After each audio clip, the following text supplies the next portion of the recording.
Welcome to right concept of mathematics. आज जो हम लोग पढ़ेंगे ट्रिग्नोमेट्री चैप्टर 8 है आपको 12th में, जो एनसीईआरटी चैप्टर नंबर 2 में दिया गया है। चैप्टर का नाम है इनवर्स ट्रिग्नोमेट्रिक फंक्शन, शॉर्ट में इसको कहेंगे आईटीएफ। हिंदी देखिएगा तो होगा प्रतिलोम त्रिकोणमितीय फलन। इसी चैप्टर का नाम है inverse circular function. Inverse circular function short में आईसीएफ, हिंदी हुआ प्रतिलोम वृत्तीय फलन। हम लोग जो है 11 में जो ट्रिग्नोमेट्री पढ़े थे, चैप्टर पढ़ा था कि ट्रिग्नोमेट्रिक फंक्शन, चाहे उसी चैप्टर का नाम था सर्कुलर फंक्शन। चूंकि इसमें जो है उसी का उल्टा है, इनवर्स है। यहाँ पर लिखा गया है, देखिए कि inverse function of trigonometric function, inverse functions of trigonometric functions are called inverse trigonometric function। यानी कहने का मतलब है जितना भी त्रिकोणमितीय फलन है उसका प्रतिलोम या व्युत्क्रम जो फलन होता है वो होता है इनवर्स ट्रिग्नोमेट्रिक फंक्शन। अब इसमें जो कैसे कि जैसे कि मान लीजिए साइन थीटा बराबर एक्स है, साइन थीटा बराबर एक्स है। इसमें अगर थीटा को यहां पर हम रखें, साइन इधर जाए, साइन इधर जाए तो ये होता है साइन इनवर्स एक्स। यानी साइन थीटा इक्वल टू जब एक्स है तो थीटा इक्वल टू साइन जब इधर जाएगा तो साइन इनवर्स एक्स। इसको साइन का पावर -1 नहीं पढ़ते हैं, इसको पढ़ते हैं साइन इनवर्स एक्स। इसका कुछ कंडीशन होता है, कंडीशन जो है हम लोग एक साथ देखेंगे, लेकिन यहाँ पर समझना है कि उल्टा कैसे है। साइन थीटा, इस साइन थीटा जो है किसी रियल नंबर को सूचित करता है। इसका जो वैल्यू आएगा रियल नंबर को सूचित करेगा, यानी एक्स यहाँ पर जो है रियल नंबर है। यहाँ पर जब साइन इधर जाएगा तो थीटा होगा, तो थीटा एक प्रकार का कोण है। तो हम लोग त्रिकोणमितीय फलन में जो भी चीज पढ़े थे उसका वैल्यू कोई रियल नंबर आता था, कोई वास्तविक संख्या आता था। अब जो है इस एंगल का मान आएगा। यहाँ पर जो इनवर्स जो फंक्शन है, इनवर्स ट्रिग्नोमेट्रिक फंक्शन, वो सब किसी ना किसी कोण को सूचित करेगा। और त्रिकोणमितीय फलन या ट्रिग्नोमेट्रिक फंक्शन में वो रियल नंबर को सूचित करता है। जैसे कि यहाँ पर साइन 45, साइन 45 का जो मान है ये आएगा 1/√2। तो 1/√2 एक रियल नंबर है, 1/2 एक रियल नंबर है। अगर इसको हम कैलकुलेट करते हैं फिर से, अगर यहाँ पर 45 डिग्री इक्वल टू साइन जब इधर जाएगा तो ये हो जाएगा साइन इनवर्स 1/√2। यानी 45 डिग्री के बदले हम लोग इसको लिख सकते हैं इतना। यानी 45 डिग्री क्या है, एक प्रकार का कोण है। यानी साइन इनवर्स 1/√2 जो है ये कोण है। यही है उल्टा, यानी inverse function of trigonometric function is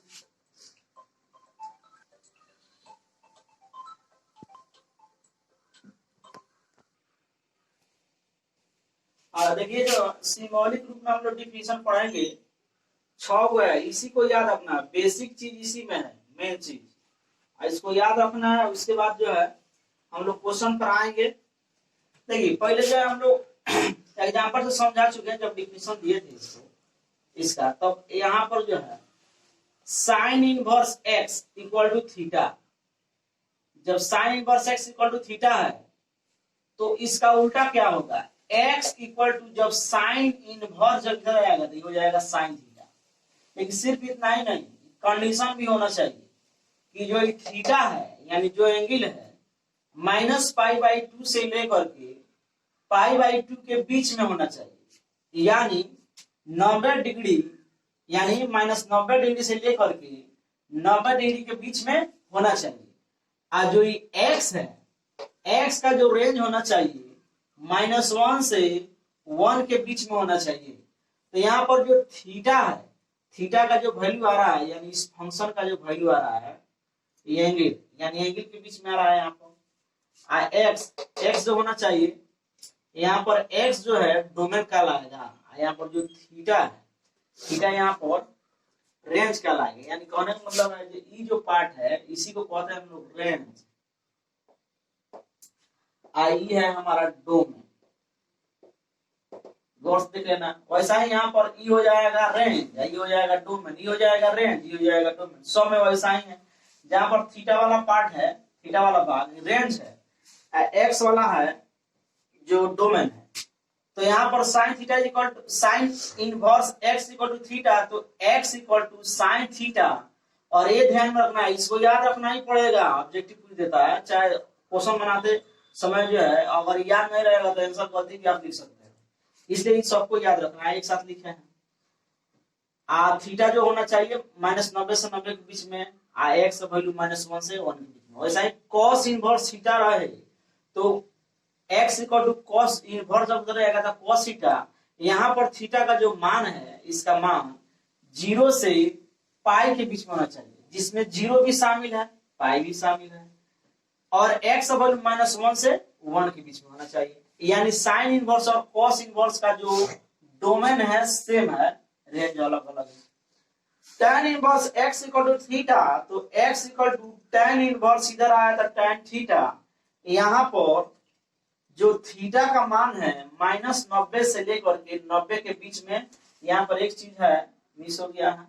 यहाँ पर साइन जैसा है, साइन में यहाँ पर इक्वल टू का साइन होता है, यानी बराबर का साइन इसमें होता है, लेकिन tan में बराबर का चिन्ह जो है साइन है नहीं होता, इतना ही डिफरेंस है इसमें।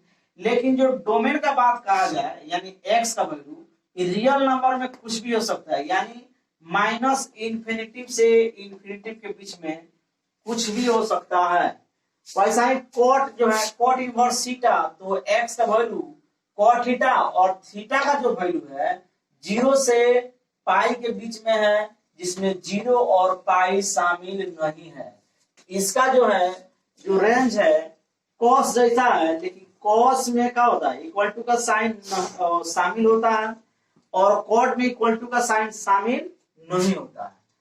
सेक इनवर्स है, sec inverse equal to theta, तो x equal to sec theta, और थीटा का वैल्यू 0 से पाई के बीच में होता है। यहाँ पर 0 और पाई के बीच में पाई/2 भी आता है, लेकिन थीटा पाई/2 नहीं होगा। काहे कि पाई/2 पर कॉस जो होता है 0 होता है, और कॉस का उल्टा सेक होता है। इसलिए कॉस जहां पर 0 होगा वहां पर सेक अनडिफाइंड होगा। इसलिए इसका जो रेंज है 0 से पाई, उसके बीच में जो पाई/2 होगा वहां पर थीटा एग्जिस्ट नहीं करेगा, यानी थीटा पाई/2 नहीं होगा। x का जो वैल्यू होगा -1 से छोटा या उसके बराबर, या x का वैल्यू 1 से बड़ा या 1 के बराबर। तो कंडीशन के साथ इसको याद रखना है। फर्स्ट वाला तो याद रखना बहुत ही आसान है कि sine verse x equal to theta, तो x equal to sine theta. लेकिन सिर्फ इतना ही याद नहीं रखना है, रेंज और डोमेन के साथ याद रखना है। उसके बाद यहाँ पर फिर कोसेक सेम बात है, वैसा ही यहाँ पर इसका जो थीटा का वैल्यू है, यानी रेंज -पाई/2 से पाई/2 के बीच में, सीधे साइन के जैसा। साइन और इसमें अंतर नहीं है, सिर्फ थोड़ा सा अंतर क्या है कि थीटा 0 नहीं हो सकता है, क्योंकि -पाई/2 से पाई/2 के बीच में 0 भी आएगा। आप 0 पर साइन 0 होता है, माने 0 डिग्री पर साइन का वैल्यू 0 होता है, इसलिए वहां पर कॉस क्या होगा, अनडिफाइंड होगा। इसलिए थीटा इक्वल टू 0 नहीं होगा। इसका जो है डोमेन यहाँ पर लिखा गया है। अब इसके साथ जो है हम लोग क्वेश्चन थोड़ा देखते हैं। क्वेश्चन लिखा गया इवैल्यूएट, ज्ञात करना है साइन इनवर्स √3/2। पहले हम लोग थ्योरेटिकली इसका वैल्यू निकालते हैं, बाद में तो हम लोग ऐसा ही इसको चेक कर लेंगे क्या वैल्यू आने वाला है इसका। हाँ, तो यहाँ पर जो है इवैल्यूएट ज्ञात करना है साइन इनवर्स √3/2। तो क्या करेंगे, लेट मान लेंगे, थ्योरेटिकली कैसे बनाएंगे, लेट, चूंकि जो जितना भी इनवर्स फंक्शन है किसी न किसी कोण को सूचित करता है, इसलिए हम इसको थीटा मान लेते हैं। Let sine inverse root 3/2 equal to theta. तो यहां पर हो जाएगा root 3/2 equal to sine theta. चूंकि हम लोग अभी देखे डिफिनेशन, चूंकि यहाँ पर sine inverse x equal to theta, तो x इक्वल टू हो जाएगा साइन थीटा। लेकिन ये भी ध्यान रखना है कि थीटा का वैल्यू -π/2 से π/2 के बीच में होना चाहिए, और जो x का वैल्यू है -1 से 1 के बीच में होना चाहिए। तो यहाँ पर देखिए रूट 3/2 यानी x के जगह पर है, इसका मान जो है -1 से 1 के बीच में होगा।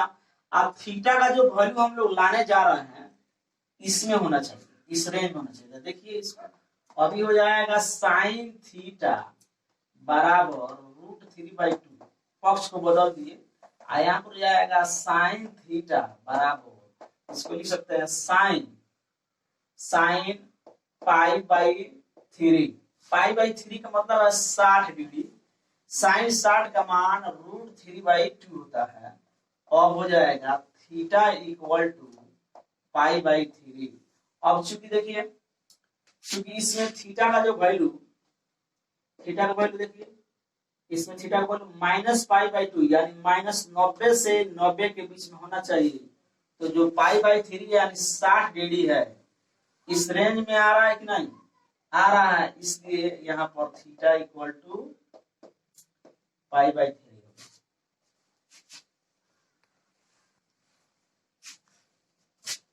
हाँ, यहाँ पर जो है मान लिया गया sine inverse -1/2 equal to theta.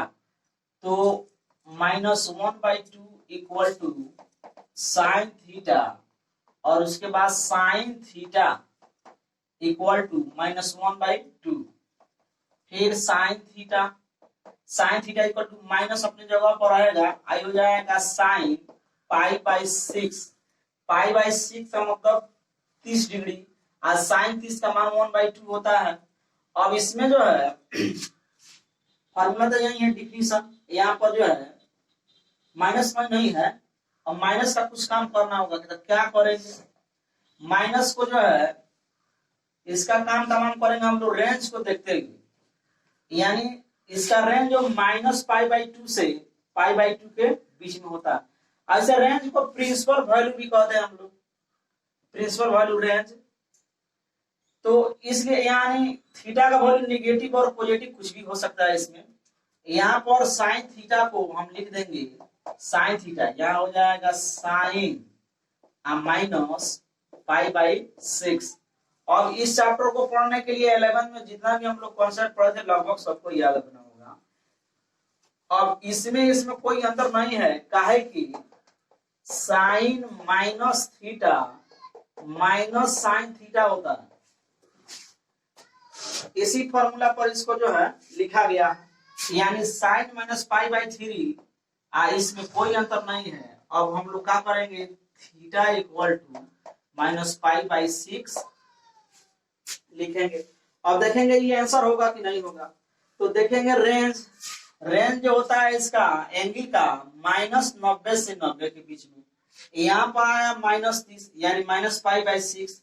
ये जो एंगल है इस रेंज में आएगा, इसलिए यही आंसर होगा। क्वेश्चन में कहा था सीधे इवैल्यूएट, चाहे कहा जाएगा find the principal value of the following function. Principal value कहेगा, अच्छा सिर्फ कहेगा इवैल्यूएट, दोनों का सेम ही आंसर आएगा, एक ही चीज है।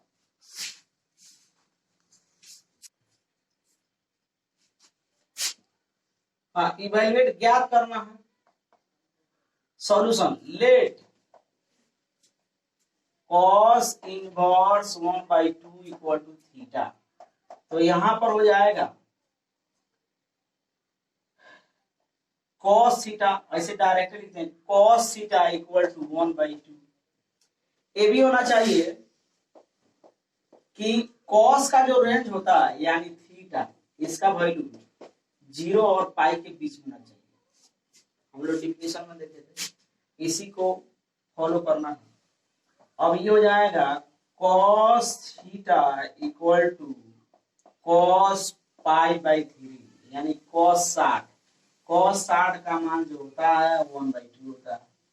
अब theta equal to pi by 3, तो पाई बाई 3 देखना है कि इस रेंज में है कि नहीं है, तो है, उस रेंज में है, इसलिए यही आंसर होगा।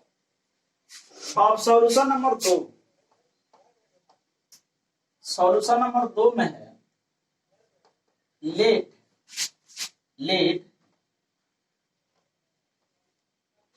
cos inverse minus √3/2 equal to theta. तो यहां से cos इनवर्स जब इधर आएगा तो ये हो जाएगा cos theta equal to minus √3/2, तो ये हो जाएगा cos theta equal to minus cos, इसका वैल्यू हो जाएगा पाई/6, यानी cos 30 का मान √3/2 होता है।